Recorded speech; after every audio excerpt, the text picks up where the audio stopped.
Je voudrais parler un petit peu ce matin du plan de Dieu et de la relation avec les serviteurs de Dieu. C'est clair, mes frères et sœurs, que le Seigneur a fait un plan pour nos vies. Il avait un plan pour Jonas, c'était de l'envoyer prêcher à Ninive et que 22 000 personnes se convertissent. Il avait un plan pour Abraham, bien précis, c'était qu'il se mette en marche avec toute sa famille, qu'il aille je ne sais où, qu'il devienne pour les générations futures un témoin de la foi, qu'il devienne comme un repère là sur lequel on fixe nos yeux et on marche sur ses traces. Pour vous aussi, il a un plan. Vous avez besoin de chercher quel est le plan, Seigneur, pour moi.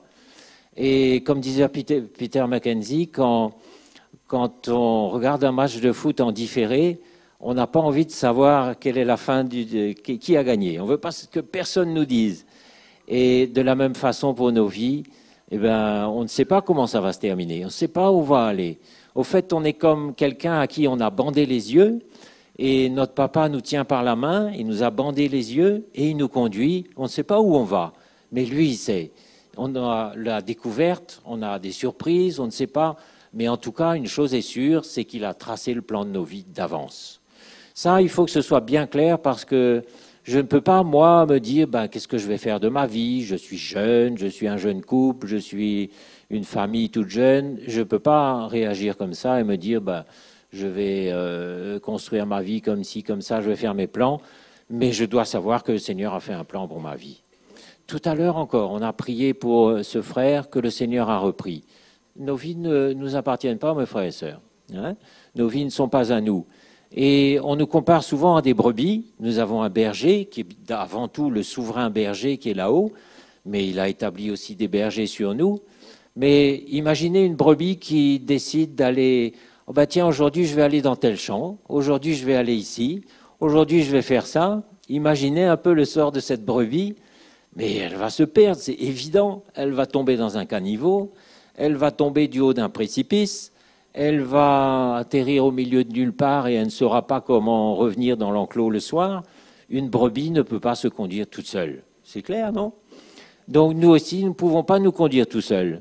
Quelquefois, on a l'illusion, on se dit, super, on a un petit peu de capacité, on a des forces, on est jeune, on sent qu'on maîtrise les choses, mais c'est une illusion. Et si vous donnez libre cours à vos projets, vous allez vous perdre. Vous ne saurez pas comment rentrer à la maison. Quand la nuit va arriver, vous aurez peur, vous aurez des angoisses. Quand vous serez au bord du précipice, prêt à tomber, peut-être vous serez bien content qu'un vrai berger vienne vous chercher cette fois-là. Et le berger, comment il fonctionne? Il est derrière les brebis, il les suit. Il ne marche pas devant, sinon il ne les voit pas. Mais il marche derrière pour bien les voir toutes. Et dans un troupeau, il y a toujours plusieurs sortes de brebis. Il y en a qui marchent tout droit, qui avancent bien droit, qui sont disciplinés, c'est toujours comme ça. Et puis il y en a toujours qui ont tendance à aller à droite, à gauche, et puis il y en a aussi alors qui ont franchement tendance à aller là où il ne faut pas, dans les épines, dans les ronces, au bord des précipices. C'est toujours comme ça. Hein? Et les brebis fonctionnent à la voix. Comme le berger est derrière, les brebis marchent à la voix. C'est-à-dire que le berger parle, il siffle, il parle, elles ont l'habitude d'entendre la voix du berger, et elles n'écouteront pas la voix d'un étranger. Si un étranger vient avec les mêmes mots, les mêmes mimiques, elles n'écouteront pas parce qu'elles entendent la voix du bon berger. Et nous aussi, nous entendons la voix du souverain berger. Et on n'écoutera pas la voix de quelqu'un d'autre. Mais une brebis marche à la voix. Et c'est pour ça que nous aussi, nous avons besoin de comprendre que le Seigneur a établi des bergers sur nous pour notre protection. Et la meilleure chose que nous puissions faire si nous voulons réussir le plan de Dieu, c'est d'entretenir une relation proche, de plus en plus proche, avec les bergers qu'il a établis. Et autant on ne peut pas se débrouiller tout seul, moi et le Saint-Esprit, parce que bien sûr le Saint-Esprit me parle, mais il y a tellement d'autres choses qui me parlent. Hein? Oui, le Saint-Esprit te conduit dans toute la vérité. C'est vrai, il est vivant, il te montre des choses, il te révèle des choses, mais il y a toute ta nature charnelle qui est toujours vivante et qui te parle aussi tous les jours. Il y a ton imagination, tes raisonnements, ta culture, tes pensées, tes sentiments. Il y a un tas de choses qui vous parlent aussi tous les jours. Et si vous en restez à votre relation, moi et le Seigneur, ma Bible, le Saint-Esprit, le Seigneur m'a dit, ben vous allez vous perdre. Exactement comme la brebis qui croit qu'elle peut se diriger toute seule, vous allez vous perdre. Vous avez besoin d'entendre la voix du berger. Et pour entendre sa voix, il faut s'approcher. Hein? Et le berger, il est là pour ça, il est là pour vous avertir, pour vous parler, et on gagne beaucoup de temps quand on établit une relation avec les bergers qui sont devant nous. Beaucoup de temps. Et une relation, ce n'est pas quelque chose de compliqué. Il y a une bonne question qui a été posée hier, très bonne question dans le groupe de jeunes. Comment établit-on une relation avec les anciens? Hein, est-ce qu'il y a des techniques pour ça? Ben non. Et je crois que la relation doit s'installer, s'établir tout simplement dans un climat de confiance, dans une relation quotidienne. Et ce n'est pas compliqué, mais quand on prend le chemin de la croix, quand on est assidu aux réunions, qu'on se donne dans l'Église fidèlement, tout naturellement, cette relation va venir. Un petit partage à la fin d'une réunion, un partage un peu plus long, et même si on est loin, un petit coup de fil de temps en temps. Ça peut être 3 minutes, ça peut être 2 minutes. Mais le berger, lui, il va ressentir votre cœur qui a soif, il va considérer, il va être attentif, et vous allez gagner un temps fou. Parce qu'avec vos raisonnements, vos solutions, vous allez perdre du temps, vous allez vous perdre, mais avec un petit conseil de l'esprit, vous allez gagner beaucoup de temps. Et ça ne peut pas être technique non plus, parce que si un jour, débarquant de nulle part, vous me téléphonez, vous me dites voilà, j'ai telle situation, qu'est-ce qu'il faut faire? Ben, moi, je ne sais pas ce qu'il faut faire. Je ne vais pas pouvoir vous conseiller, mais si par contre, vous êtes quelqu'un de connu, qui s'approche depuis longtemps, qui nourrit la relation, qui se fait connaître, qui expose sa vie dans une simplicité, ben là, avant même que vous ayez posé la question, bien souvent, j'aurai la réponse déjà. Et je pourrais vous dire, ah non, ça c'est pas bon, laisse tomber. Oui, ça c'est bon, vas-y, fonce. Et je me réjouis de voir des sœurs, des frères dans l'Église qui sont constamment dans la relation. Et c'est pas quelque chose de bien difficile, de bien compliqué, mais on a besoin de se parler. Vous savez, on a besoin de se parler. Et bon, peut-être les sœurs ont plus de facilité à parler que les frères, je crois, mais ça n'empêche pas, il y a des frères aussi dans la relation. Mais quand on se parle, on se connaît. Quand on se parle, souvent, on se connaît. Il y a des sœurs qui m'appellent tout le temps, qui m'appellent au téléphone. À la fin des réunions, elles me tirent par la manche, elles me parlent. Et on se connaît, je connais leur vie, je connais leur situation, je connais leurs difficultés, par quoi elles parlent. Et là, on peut aider, là, on peut parler. Et un petit conseil, un silence quelquefois, et tout de suite, il y a une direction qui est donnée. Et moi-même, pour ma propre vie, étant dans la relation avec des frères, ben, j'ai besoin moi aussi de cette relation. J'ai besoin moi aussi d'être protégé, gardé, d'entendre. Et comme je les connais très très bien, parce qu'on travaille ensemble depuis 25 ans, quelquefois un silence suffit. Vous voyez, quand le frère se tait, on me dit, oh là là, bon, ça ne doit pas être trop ça. Quelquefois, un petit mot de rien du tout, une direction est donnée. Ça, c'est quand on se connaît. Pour se connaître, il faut passer du temps ensemble. Moi, je vous encourage à saisir toutes les occasions de nourrir une relation avec ceux et celles qui sont devant. Ça va être une grande aide pour vous. C'est important de se parler, parce qu'on ne peut pas s'entraider si on ne se connaît pas. Avec ma femme, depuis toujours, on parle beaucoup, on se parle beaucoup. Vous savez, il y a des familles où on ne se parle pas, on rentre, on sort, on est comme des étrangers. Les enfants ont leur baladeur sur les oreilles, les parents sont pressés, le papa rentre fatigué, la maman a plein de choses à faire, mais il faut refuser ce style de vie. On a besoin de prendre son temps et de se parler. Moi, je bénis le Seigneur pour les moments de qualité qu'on a eus.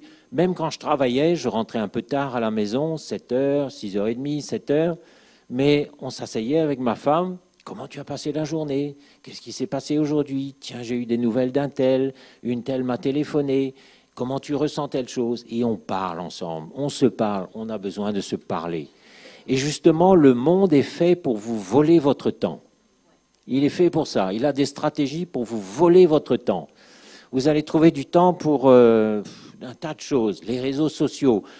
Je ne suis pas en train de dire que les réseaux sociaux sont nuisibles. Non, ça peut être une très bonne chose, bien utilisée. Mais ça peut être aussi une source de perte de temps. Et on n'a plus le temps pour les choses essentielles. La musique qu'on écoute, toutes ces choses-là qui viennent du monde, peuvent être en train de nous voler le temps de qualité qu'on devrait avoir avec nos enfants, avec notre femme, avec notre pasteur, avec nos frères, nos sœurs. Et c'est merveilleux quand on se parle, quand on prend son temps et qu'on se connaît. Là, on peut s'aider. Hein.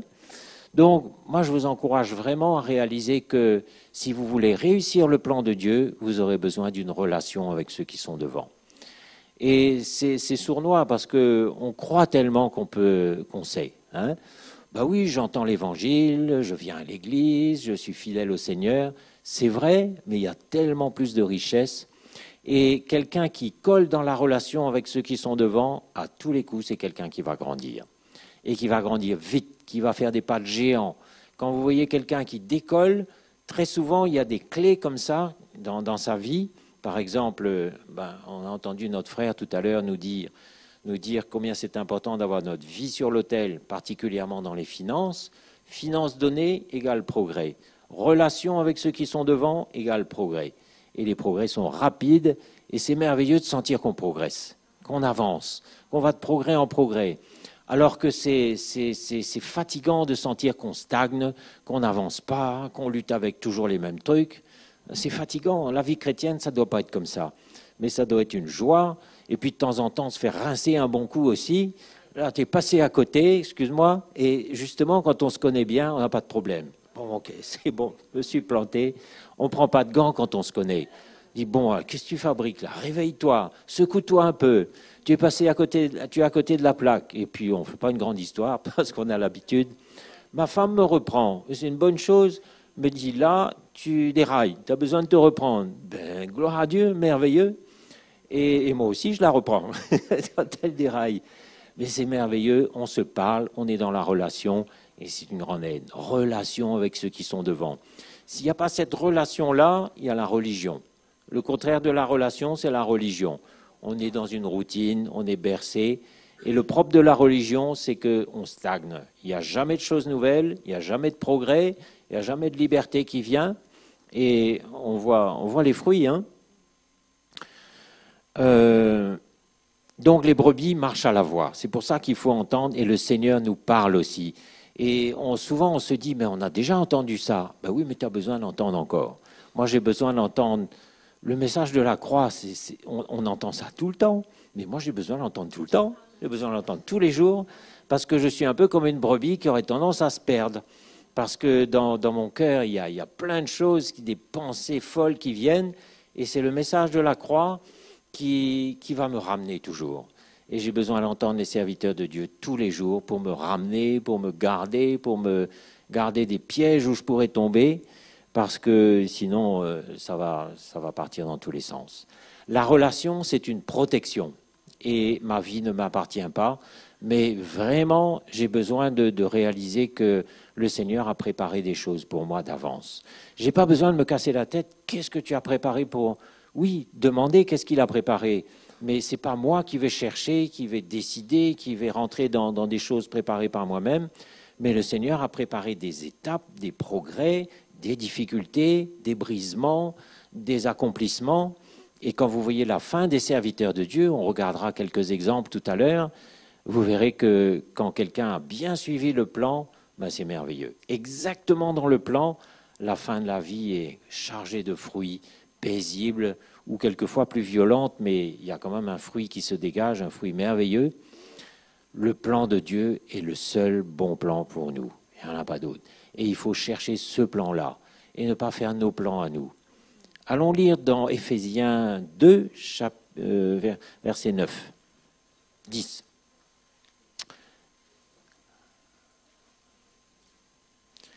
Éphésiens 2, verset 10. Car nous sommes son ouvrage,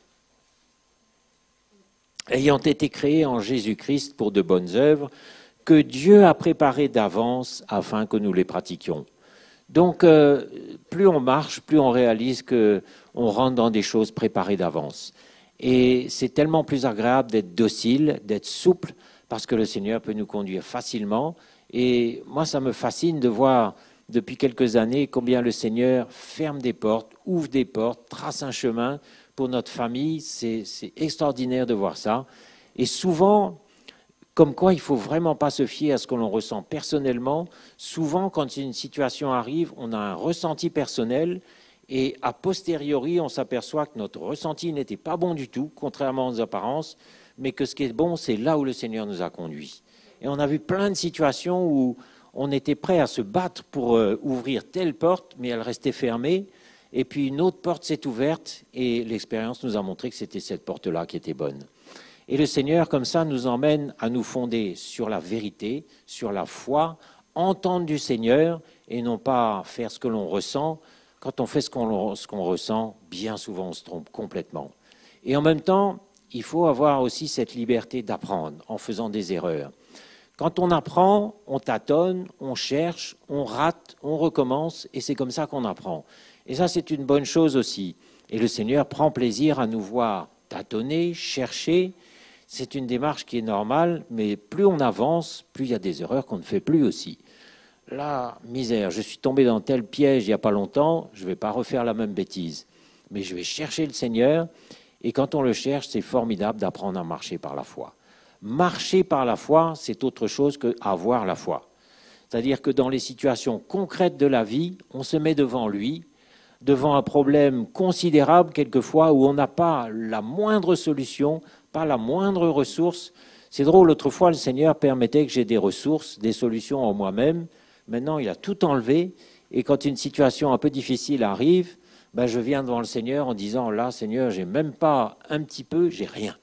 Et je m'attends à toi. » Et de voir comment le Seigneur conduit les choses, chaque fois d'une manière nouvelle, chaque fois à sa façon, et on voit une solution qui commence à se dessiner, puis qui grandit, puis qui prend forme, et on se dit, Seigneur, tu es merveilleux, tu avais tout préparé d'avance, et on avance, on marche par la foi, et à chaque fois qu'une porte s'ouvre par le Seigneur, on prend confiance un peu plus. Et quand la situation d'après arrive, on est confiant. La foi, ça s'entretient, c'est comme une spirale, alors qu'au contraire, le découragement se nourrit d'échecs. Alors qu'au contraire, la foi se nourrit de succès avec le Seigneur, et plus on le voit bouger sa main dans nos vies, plus on est confiant. Et c'est comme ça qu'on apprend à marcher par la foi. Moi, je vous encourage, mes frères et sœurs, à marcher par la foi. Dans une réalité, des problèmes concrets, même des problèmes bêtes, des problèmes techniques, des problèmes bêtes, Seigneur, aide-moi. Et vous allez voir comment il va vous aider. Hein? Donc, on entre dans des choses préparées d'avance afin que nous les pratiquions. Pour Abraham, il y avait un plan très précis. Pour Jonas, il y avait un plan extrêmement précis aussi. Mais là où ça devient difficile, c'est quand on est un peu rebelle. On va les lire dans Hébreux 13, verset 17, la relation entre les conducteurs et nous, entre les serviteurs de Dieu et nous. Hébreux 13, verset 17.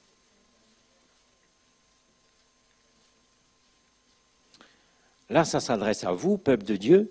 Obéissez à vos conducteurs et ayez pour eux de la déférence. Déférence, je crois que ça veut dire respect. Car ils veillent sur vos âmes dont ils devront rendre compte.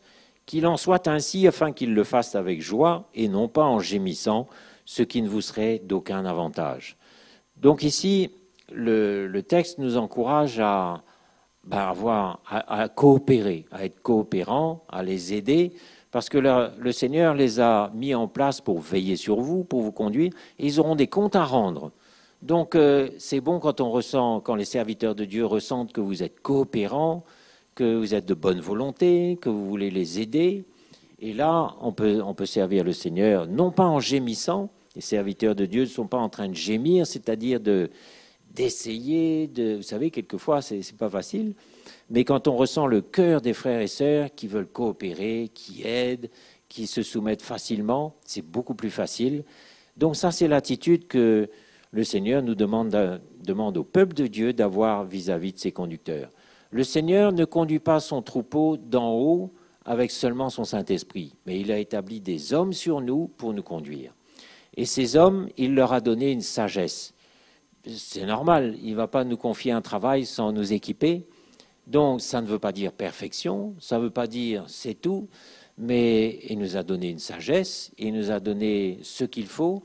Il a permis aussi qu'on fasse toutes les bêtises possibles avant, qu'on expérimente ce que c'est que de faire des bêtises, parce que c'est en faisant des bêtises qu'on apprend. Et vous voyez comment c'est beaucoup plus facile pour nos conducteurs quand le peuple de Dieu est coopérant et de bonne volonté. Maintenant, on va voir l'autre côté, c'est-à-dire l'encouragement qui est donné aux serviteurs de Dieu eux-mêmes. Et là, c'est Pierre, 1 Pierre, chapitre 5. Donc ça marche des deux côtés, la relation. Et là maintenant, c'est Pierre, dans le chapitre 5, qui exhorte les anciens. Et il dit, voici les exhortations que j'adresse aux anciens qui sont parmi vous, moi, ancien comme eux, témoin des souffrances de Christ et participant de la gloire qui doit être manifestée. Paissez le troupeau de Dieu qui est sous votre garde, non pas par contrainte, mais volontairement, selon Dieu, non pas pour un gain sordide, mais avec dévouement. Là, on voit tout de suite la différence entre un berger et un mercenaire. Et vous savez la différence qu'il y a. Un mercenaire, il travaille pour la gloire, pour l'argent, il ne se soucie pas des brebis, mais la caractéristique d'un vrai berger, c'est qu'il aime le peuple de Dieu. Et ça, c'est quelque chose, c'est une œuvre de Dieu. Autrefois, au tout début, je n'aimais pas le peuple de Dieu. Ce n'était pas formé en moi encore. Mais petit à petit, le Seigneur a formé ça. Et aujourd'hui, il y a un amour extraordinaire dans mon cœur pour vous, pour mes frères et sœurs, pour le peuple de Dieu. C'est ça la caractéristique d'un berger, c'est qu'il aime ses brebis, il aime le peuple de Dieu et il est prêt à donner sa vie pour elles. Hein? Donc, non pas pour un gain sordide, mais avec dévouement. Non pas comme dominant sur ceux qui vous sont échus en partage, mais comme étant les modèles du troupeau.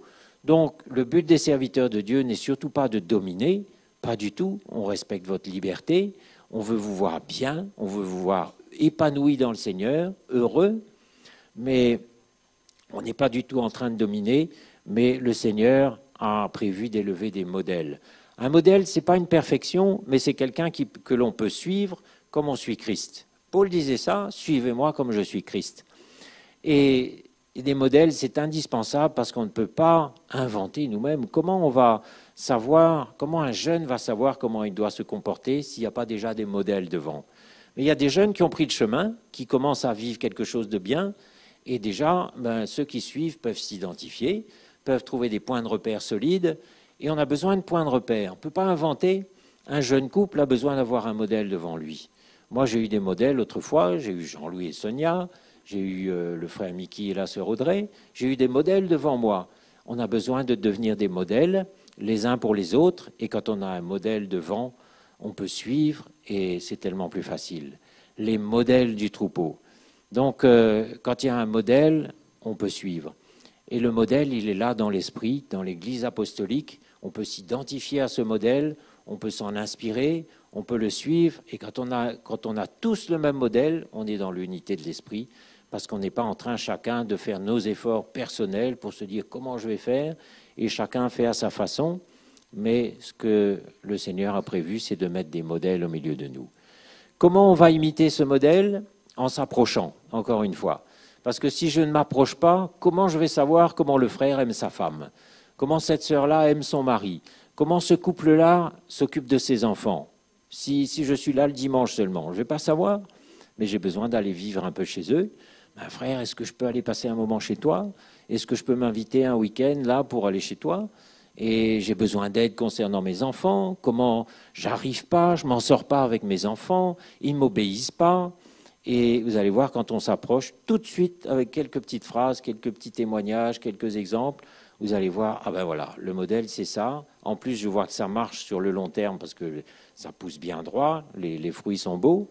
Quand on s'approche, le modèle devient quelque chose de concret qui nous aide et on peut avancer. Mais on a besoin d'être aidé. Il faut réaliser qu'on a besoin d'être aidé. Le pire piège pour un chrétien, c'est l'indépendance. L'indépendance, j'ai ma vie entre mes mains, je gère.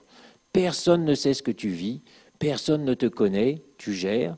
Mais un jour, tu vas être la brebis qui choisit son pâturage et puis qui va arriver au bord d'un précipice. C'est dangereux. La sécurité, c'est de s'approcher des bergers, d'être connu et de trouver en eux le modèle. Et quand le modèle est là, c'est facile. On imite, on duplique. Un disciple, c'est quelqu'un qui imite.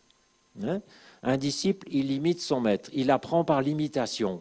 Et c'est comme ça que le Seigneur a prévu qu'on marche, en imitant celui qui est devant. Jésus lui-même disait, je dis ce que le Père dit, j'imite ce qu'il fait. Lui-même, il imitait ce que le Père faisait. Donc le disciple, c'est un imitateur. Et là, on voit la relation qu'il y a entre le serviteur de Dieu et le peuple de Dieu. Maintenant, on va aller voir un exemple concret dans l'Ancien Testament, dans Nombre 32. Est-ce que vous pouvez ouvrir dans Nombre 32 ?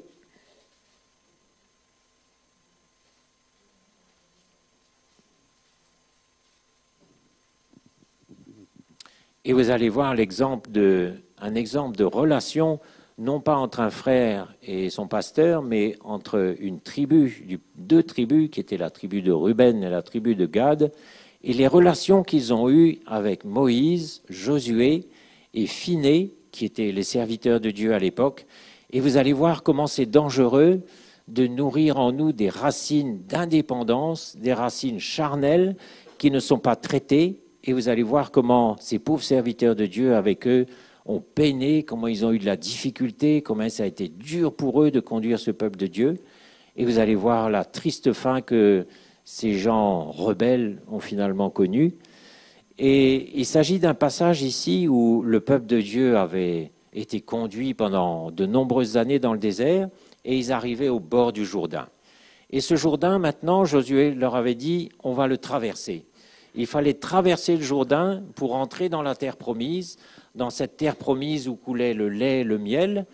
Pour nous, le Jourdain, ça représente tout simplement la mort et la résurrection.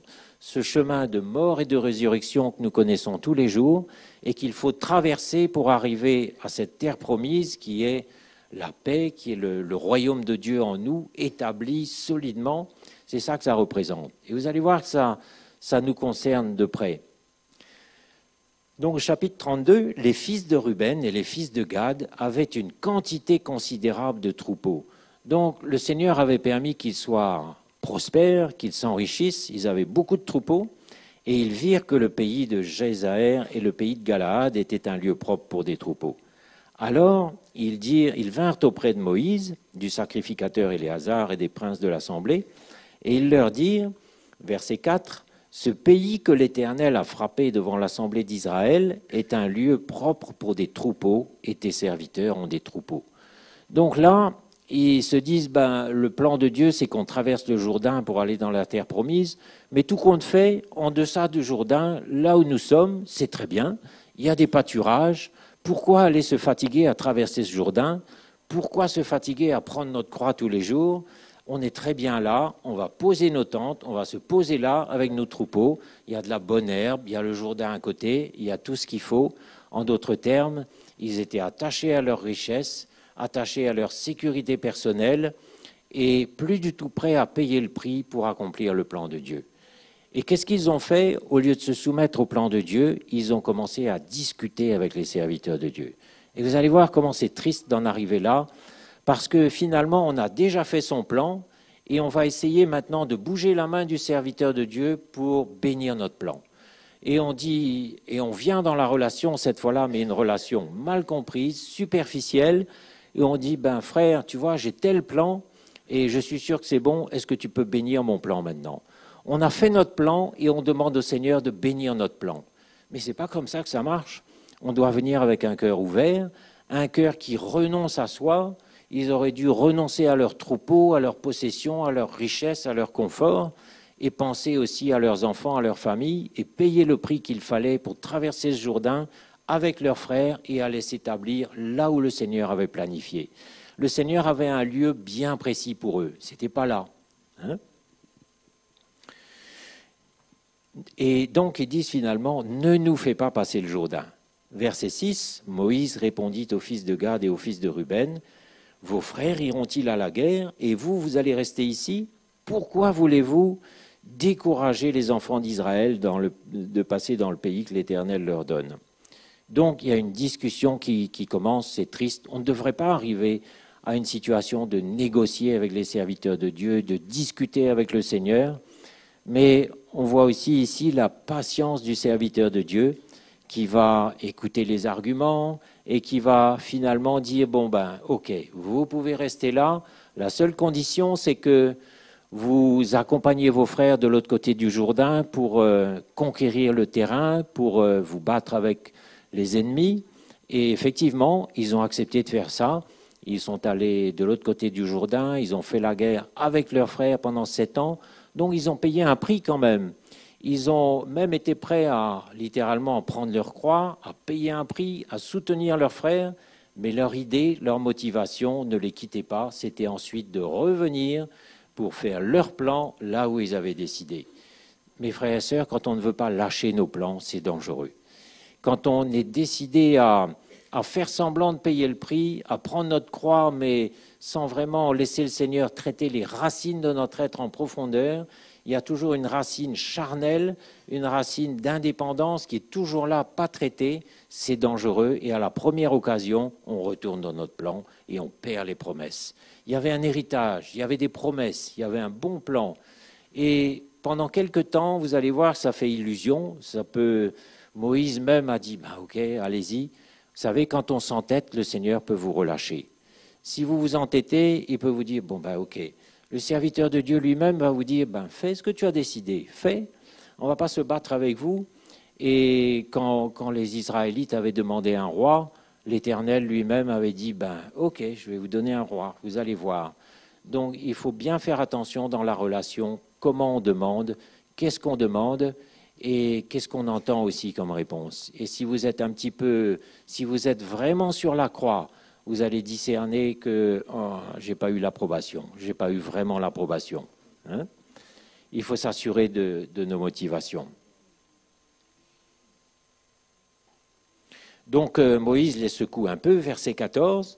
Et voici, vous prenez la place de vos pères comme des rejetons d'hommes pécheurs, là il les secoue, pour rendre la colère de l'Éternel encore plus ardente contre Israël. Car si vous vous détournez de lui, il continuera de laisser Israël au désert et vous causerez la perte de tout ce peuple. Moïse, là, est en train de les avertir. Il leur dit, mais qu'est-ce que vous êtes en train de faire? Vous êtes comme vos pères, comme tous ceux qui sont morts dans le désert. Vous savez, il y a des avertissements quelquefois, hein. Mais regarde ce que tu fais, tu es exactement comme tes parents, tu es en train de refaire la même erreur. Mais ils ont persisté, ils ont continué. Verset 20, Moïse leur dit, si vous faites cela, alors là, il commence à faire des concessions, si vous vous armez pour combattre devant l'Éternel, si tous ceux de vous qui s'arment passent le Jourdain, jusqu'à ce qu'il ait chassé ses ennemis loin de sa face, et si vous revenez seulement après que le pays aura été soumis devant l'Éternel, vous serez alors sans reproche vis-à-vis de l'Éternel et vis-à-vis d'Israël. Et cette contrée-ci sera votre propriété devant l'Éternel. On revient un peu au passage qu'on disait tout à l'heure. Là, Moïse est en train de servir le peuple de Dieu en gémissant. Il devait être brisé le soir. Il devait se dire, je les ai relâchés, j'ai pas voulu les braquer, mais il savait bien que ce n'était pas le plan de Dieu. Et il savait bien qu'il devait pas avoir la paix. Certainement, il ne devait pas avoir la paix. Hein? Alors que s'ils avaient eu le courage de dire « Pardonne-nous, on jette les armes, on renonce à nos plans et on va faire ce que tu dis », ça, c'était une autre attitude. Hein? Alors, nombre 32, on va continuer. Josué 22 maintenant. On va dans Josué chapitre 22.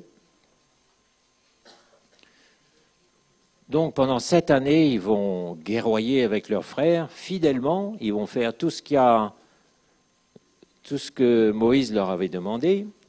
Et là, dans Josué chapitre 22, verset 3, au bout des 7 années, Josué leur dit, au verset 3, « Vous n'avez point abandonné vos frères depuis une très longue période jusqu'à ce jour. Vous avez gardé les ordres, les commandements de l'Éternel votre Dieu. » Verset 6, « Et Josué les bénit et les renvoya, et ils s'en allèrent vers leur tente. » Donc ça paraît correct, hein, ça paraît bien, mission accomplie, on a fait ce que tu nous as demandé, maintenant on rentre chez nous. Sous-entendu, on rentre dans notre plan. Et après, vous allez voir, c'est étonnant ce qu'ils font. Au verset 10, « Quand ils furent arrivés au district du Jourdain qui appartiennent au pays de Canaan, les fils de Ruben et de Gad y bâtirent un autel près du Jourdain, un autel dont la grandeur frappait les regards. » Donc, ils ont bâti un autel immense, un truc absolument immense, et ça représente les choses que l'on fait pour se justifier. Tu vois, j'ai fait exactement tout ce que tu m'avais dit. J'ai bien fait, j'ai fait la volonté de Dieu. Et quand on sait qu'on n'a pas fait la volonté de Dieu, on développe une quantité d'arguments pour faire croire qu'on l'a fait. Rappelez-vous Saül, quand le prophète est arrivé, il s'est justifié, il a expliqué, j'ai fait tout ce que tu m'as dit, mais le prophète n'est pas dupe, et il a entendu un bêlement de brebis, mais il a dit, mais qu'est-ce que c'est que ce truc-là? Qu'est-ce que j'entends? Et en fait, Saül n'avait pas fait du tout la volonté de Dieu. Ici, c'est exactement pareil. Dans leur relation faussée avec Moïse et Josué, ils ont dissimulé, ils ont caché, Et pour essayer de prouver leur bonne volonté, ils ont élevé cet autel énorme. Et quand les 10 tribus d'Israël, de l'autre côté, ont vu cet autel, ils étaient tellement mécontents que ça a failli déclencher une guerre civile. Ils se sont dit, mais on va leur faire la guerre, c'est pas possible, on ne va pas accepter ça, on ne va pas laisser faire ça. Quand on ne fait pas le plan de Dieu, on est un fauteur de troubles. On emmène la division, on emmène les querelles. Et cette fois-là, c'est Finé, serviteur de Dieu zélé, qui est intervenu avec grâce, avec paix, pour réconcilier, pour ramener la paix comme il pouvait. Vous voyez, un serviteur de Dieu qui est obligé de faire ce qu'il n'aurait pas dû être obligé de faire. Et qui sert le peuple de Dieu en gémissant. Parce que ce peuple de Dieu-là était contredisant et rebelle. Bon, il n'y a personne de contredisant et rebelle parmi nous ce matin. Mais voyez bien cette attitude-là, où ils sont en train de servir en gémissant parce qu'ils ont un peuple contredisant et rebelle en face d'eux. Vous savez, quand on fait tout un argumentaire, quand on essaie de prouver notre bonne volonté et qu'on n'est pas dans le plan de Dieu, on essaie au contraire de prouver qu'on a bien fait. Et alors que Josué, quelques chapitres plus loin, lui aussi fera un autel, mais il avait pleinement accompli la volonté de Dieu. Et son autel, qui était en fait le témoignage, un autel de témoignage, pas un autel pour rendre des sacrifices, c'était bien modeste, c'était une pierre. Une pierre, et il disait, voilà, cette pierre a été témoin de tout ce que je vous ai dit, tout ce que je vous ai rappelé, maintenant je peux m'en aller en paix, j'ai accompli la volonté de Dieu. Quand on a bien fait la volonté de Dieu, on n'a pas besoin de le prouver. On n'a pas besoin d'argumenter, d'apporter des preuves. Une petite pierre, voilà, cette pierre est témoin, elle a entendu. Mais quand on n'a pas fait la volonté de Dieu, on fait de la fumée, on fait tout un cinéma, et finalement, vous allez voir que l'histoire va se terminer quand même assez mal. Et finalement, le point qu'il faut voir, c'est que les conséquences de nos actes se manifestent souvent longtemps après les actes que nous commettons. C'est ça le problème. Et à la fin de l'histoire, on ne va pas lire, c'est trop long, mais quand les armées de Nabuchodonosor ont déferlé sur le pays, quelques années plus tard, ils se sont retrouvés aux premières loges. L'ennemi venait de l'Orient, l'ennemi venant de l'Orient, ils se sont retrouvés aux premières loges, et le prophète Osée, je crois, chapitre 6, nous dit « Ils partiront en tête des captifs ». Ils sont partis en tête des captifs. Ils ont été les premiers à tomber sous les coups de l'ennemi, Nabuchodonosor. Vous voyez, ça se termine tristement, et l'ennemi finalement a triomphé, et les conséquences se sont vues longtemps après. Quand on prend des mauvaises décisions, les conséquences vont se voir longtemps après. Mais il ne faut pas s'imaginer que tout est correct, et en plus je prouve que tout... ok, va, fais ton plan. Vous savez, quand on veut faire nos plans, le Seigneur nous relâche, parce qu'il nous a créés libres. Qu'est-ce que le Seigneur nous dit? Il met devant nous, je mets devant vous la vie et la mort. Choisis.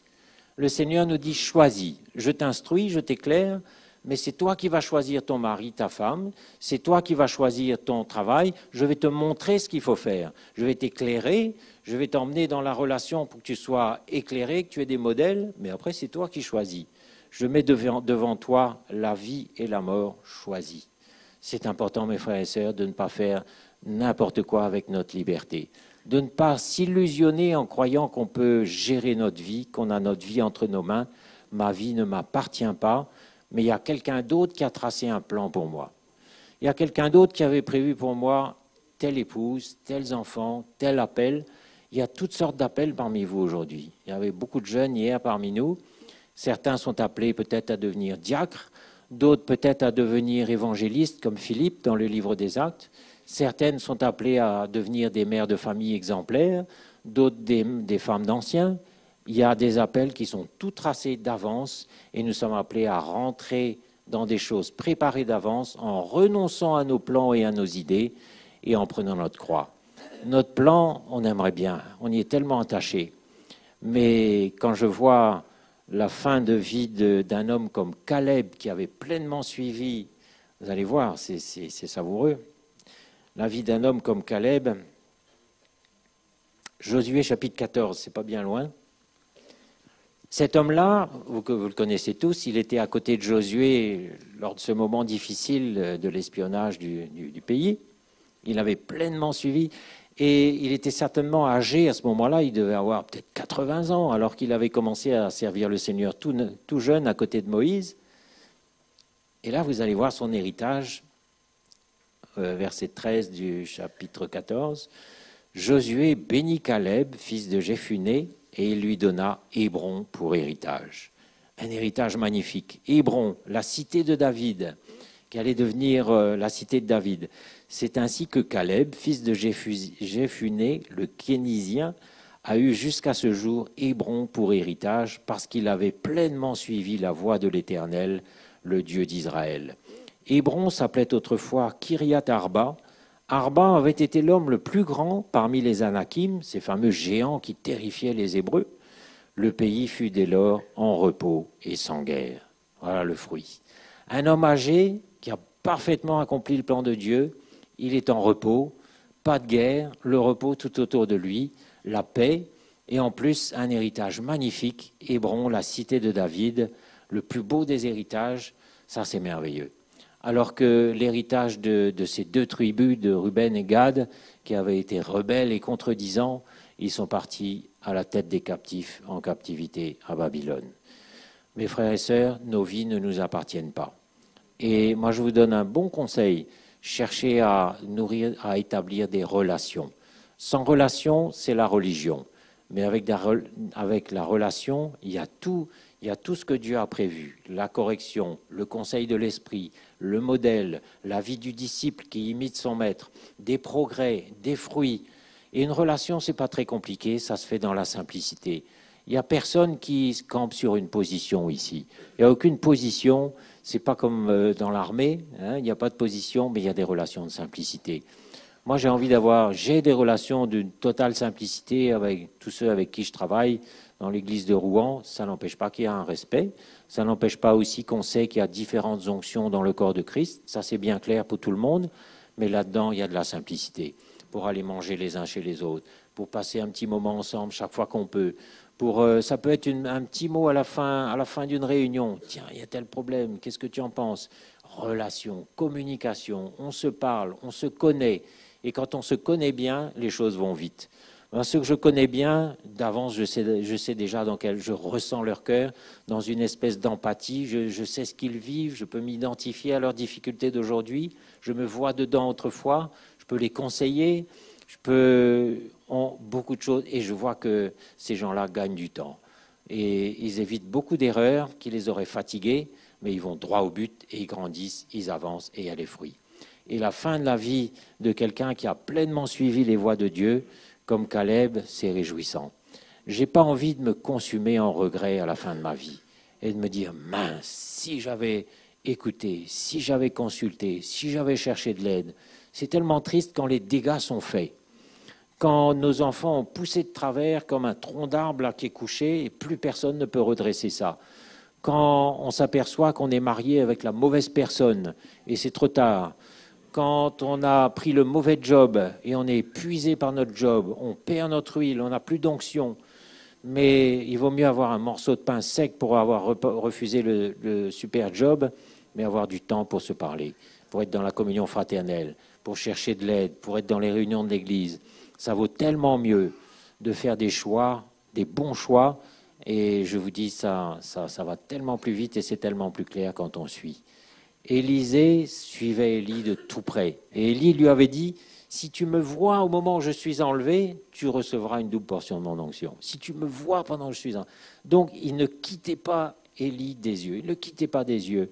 Timothée suivait Paul partout, partout, partout. Il était son disciple. Il apprenait, il allait, il le suivait en Afrique, en Grèce, je ne sais pas où. Il le suivait partout. Il avait les yeux sur lui. Et regardez ce qu'il est devenu en peu de temps. Il y a un potentiel de croissance dans le cœur de Dieu pour vous qui est extraordinaire.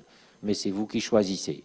Soit vous restez dans la religion, toujours pareil, avec les mêmes échecs, les mêmes luttes et finalement en tête des captifs, ou alors vous allez devenir celui qui va de progrès en progrès et qui devient un modèle. Parce que quelqu'un qui fait des progrès, ça fait envie. Hein. Oh, bah dis donc, comment tu fais? Et puis il y a un peu de jalousie. Mince, alors c'est moi qui faisais ça, maintenant c'est lui. Et on se sent un peu sur la touche, mais on est piqué. Et il y a une bonne c'est pas de la compétition, comment on appelle ça, émulation, bonne émulation, où on se challenge un petit peu les uns les autres, et on a envie d'avancer avec un bon cœur, un bon esprit. Ah, mes frères et sœurs, c'est quelque chose. Le Seigneur a un plan précis pour vos vies, et la relation avec les serviteurs de Dieu va être une grande aide pour vous. Ne vous fiez pas à ce que vous ressentez, parce que ce que vous ressentez, c'est pas que de l'esprit, c'est aussi de la chair. Mais fiez-vous à votre foi, Seigneur, montre-moi, fiez-vous à ce qui est écrit, et puis approchez-vous des serviteurs de Dieu. Hein? Ça, c'est une clé. Et c'est comme ça qu'on se suit les uns les autres. Moi, je ne suis pas seul non plus. Je nourris une relation avec mes frères, j'apprends auprès d'eux, j'évite beaucoup de boulettes aussi auprès d'eux. Et souvent, je peux vous dire, souvent, il y a une décision à prendre, il y a quelque chose, je dis, ben, voilà ce que j'ai envie de faire, qu'est-ce que vous en pensez? Puis quelquefois, ils me disent, oh là là, non, non, c'est pas bon, fais pas ça.